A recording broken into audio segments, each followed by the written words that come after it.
भी गिफ्ट इमरान खान को उनके दौर में मिले तमाम में वो वायलेशन हुई है।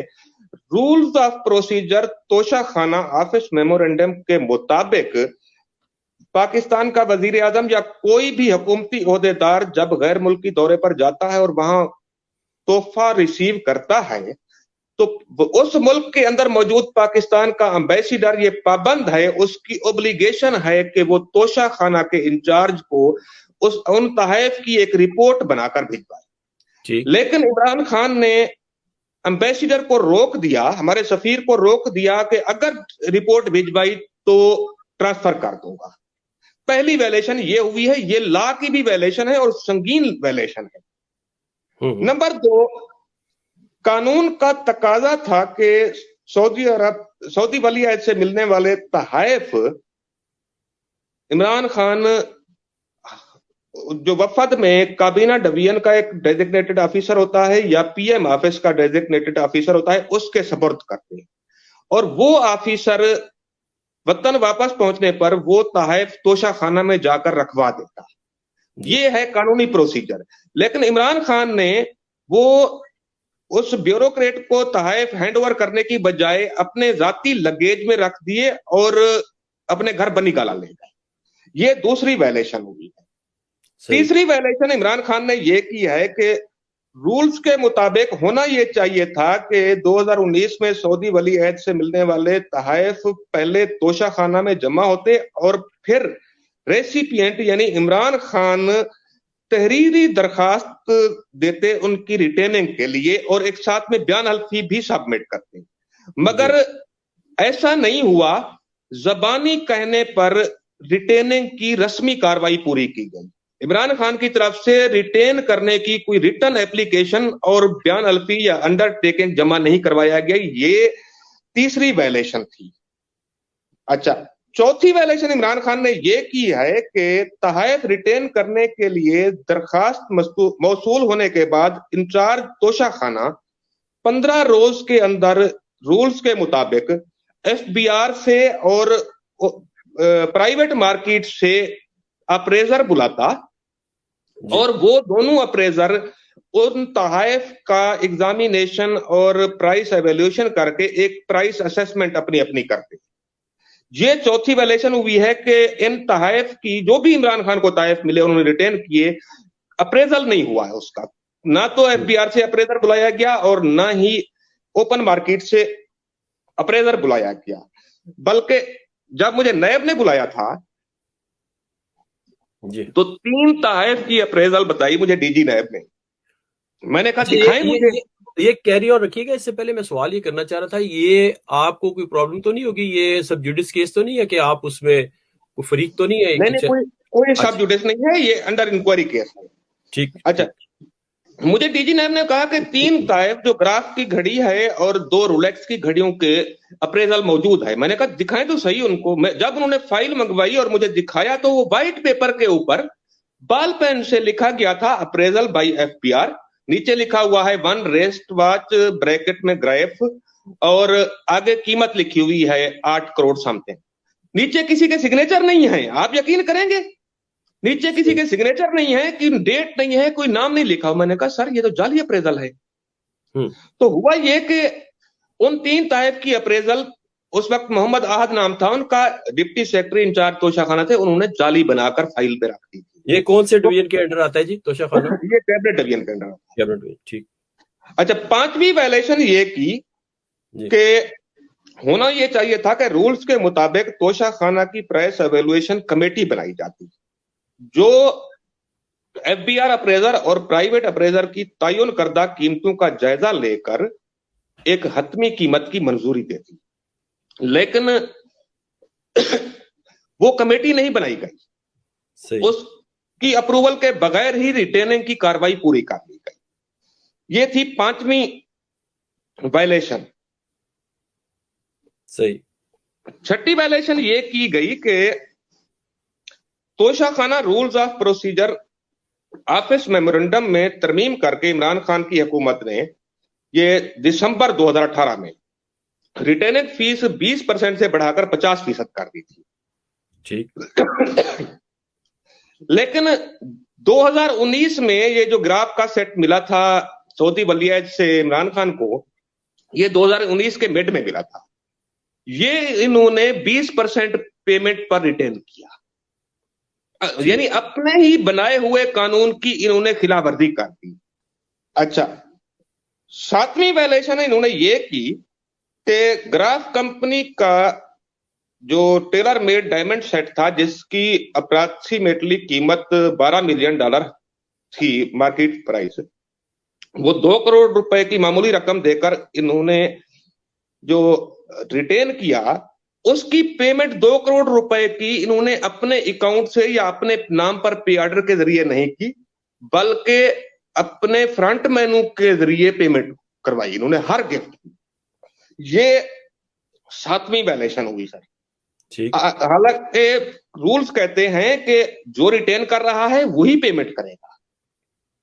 8वीं वायलेशन इन्होंने ये की कि दोस्त मुल्क से मिलने वाला ग्राफ कंपनी का टेलर मेड डायमंड सेट, जिसमें एक घड़ी, एक अंगूठी, 2 काफ लिंक्स और एक कलम शामिल था, और गैर मुल्की दौरों से मिलने वाले दीगर तहफ इन्होंने बेदर्दी से फरोख्त कर दी। हालांकि तोशा खाना से इन्होंने रिटेन किए थे और रिटेनिंग के कुछ तकाजे होते हैं। मैं आपको बताऊं कि ये बड़ा अहम है, ये 8वीं जो वायलेशन है, कि सरकारी जो मामलात हैं उनमें 3-4 टर्मिनोलॉजी इस्तेमाल होती हैं जी। Acquire, purchasing, buying, procurement and retain. इन सब के ऊपर अलग अलग कानून का अतलाक होता है। मिसाल के तौर पर जो एक्वायर करना है वो सेक्शन 4 लगाकर डिप्टी कमिश्नर मार्केट प्राइस पर एक्वायर करता है फॉर द डेवलपमेंट प्रोजेक्ट, और वो उसी पर्पस के लिए ही लैंड है या कोई भी प्रॉपर्टी जो एक्वायर हुई है वो यूज हो सकती है, किसी और मकसद के लिए वो यूज नहीं हो सकती।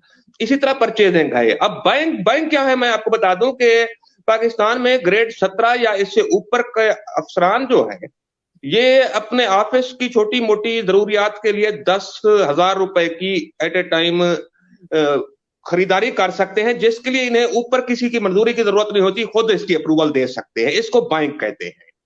इसी तरह प्रोक्योरमेंट जो है, प्रोक्योरमेंट के ऊपर पेपर रूल्स लागू होते हैं।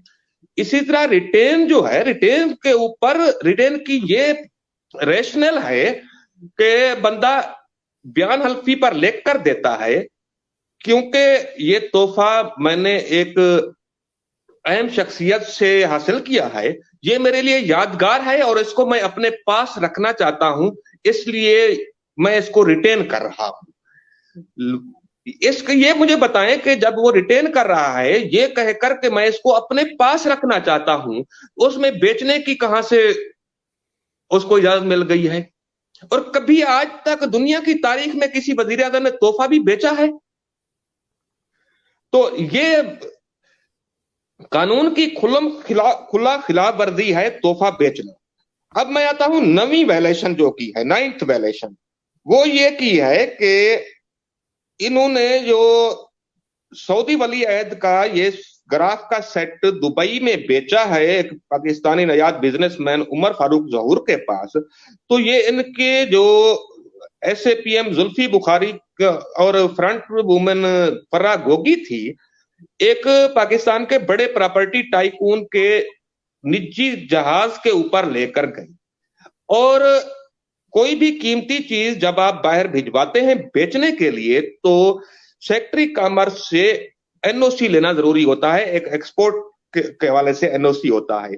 अगर वो ना हो तो फिर इसका मतलब ये समझा जाता है कि आपने बैरून मुल्क स्मगल की है कोई, और ये सेट स्मगल किया गया, इसके ऊपर ये स्मगलिंग की क्लॉज लागू होती हैं। ये इस तरीके से 9वीं वायलेशन है।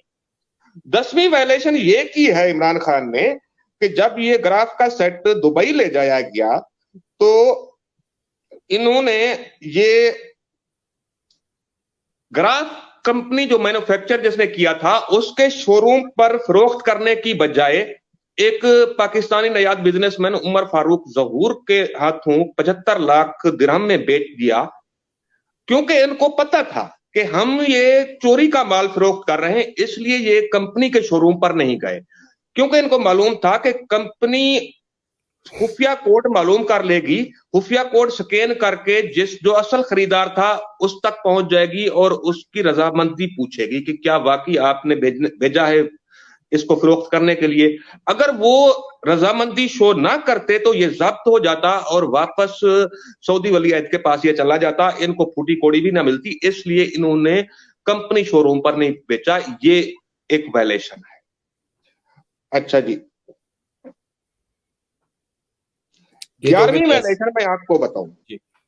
11वीं वायलेशन इन्होंने ये की कि मुल्की कानून और कवायद और ज़वाबित की खिलाफवर्जी ये की गई कि दुबई में सऊदी वली अहद के तहफ की फरोख्त से हासिल शुदा 75 लाख दिरहम की रकम उसी निजी त्यारे से वापस लाई गई, बैंकिंग चैनल से नहीं लाई गई। और बैंकिंग चैनल के बगैर जो रकम एक मुल्क से दूसरे मुल्क में लाई जाए उसको मनी लॉन्ड्रिंग कहते हैं, और उसके ऊपर एंटी मनी लॉन्ड्रिंग एक्ट का इतलाक होता है, जो कि बहुत ही संगीन जुर्म है और इसकी सजा उम्र कैद है। 12वीं वायलेशन जो की वो बहुत ही मीर साहब अनफॉर्चुनेट है कि उमर फारूक जहूर के पास जब ये सेट फराह गोगी साहिबा लेकर गई तो उन्होंने कहा कि जनाब 75 लाख दिरहम में इसका सौदा हुआ है, ये बहुत बड़ी रकम मैं दे रहा हूं, जब तक मैं इसकी तस्दीक नहीं करूंगा कि ये ओरिजिनल है मैं कैसे आपको पेमेंट करूं। तो फराह गोगी साहिबा को साथ लेकर वो ये सेट ग्राफ के एक शोरूम पर गए, एक दुकान पर लेकर गए और उनसे तस्दीक चाहिए कि क्या ये वाकई ओरिजिनल है। उन्होंने उसकी जांच परख करके बताया कि हाँ ये ओरिजिनल है, और अगर आपको 5 से 6 मिलियन डॉलर के लगभग ये मिल जाए तो बहुत वारे का सौदा होगा। लेकिन जब उनके नोटिस में ये सेट आया तो उन्होंने बाद में एक खत भिजवा कर सऊदी वली अहद मोहम्मद बिन सलमान साहब को आगाह कर दिया था कि आपका बनवाया हुआ तोहफा हमारे पास आया था बिकने के लिए। जब मोहम्मद बिन सलमान को पता चला कि ये तोहफा इमरान खान ने बेच दिया है, जो कि उन्होंने मोहब्बत से बनवाकर वजीर आजम पाकिस्तान को पेश किया था, तो वो बहुत नाराज हुए, उन्होंने बहुत बुरा मनाया। और आपको याद होगा कि सऊदी अरब ने पाकिस्तान को जो एक रिलीफ पैकेज दिया था 6.2 अरब डॉलर का, जिसमें 3 अरब dollar State Bank of Pakistan में कैश डिपॉजिट रखवाया गया था हमारे फॉरेन रिजर्व को प्रोटेक्ट करने के लिए, वो उन्होंने फौरी तौर पर वापस मांग लिए। और 3.2 अरब डॉलर की सहूलत थी हमारे पास मुअख्खर अदायगी ऊपर तेल की, वो एग्रीमेंट उन्होंने कैंसिल कर दिया और पाकिस्तान के मफाद को शदीद नुकसान पहुंचा, मुआशी मफाद को। या हमारी असेसमेंट के मुताबिक जब ज़र मुबादला के ज़खायर 1 अरब डॉलर कम होते हैं तो यहां पर डॉलर 10 रुपए महंगा हो जाता। 3 अरब डॉलर ज़र मुबादला के ज़खायर अचानक कम होने से रुपए की कीमत की जो डिवैल्यूएशन है वो डॉलर के मुकाबले में 25 से 30 रुपए हुई, मतलब 25 से 30 रुपए डॉलर महंगा हुआ।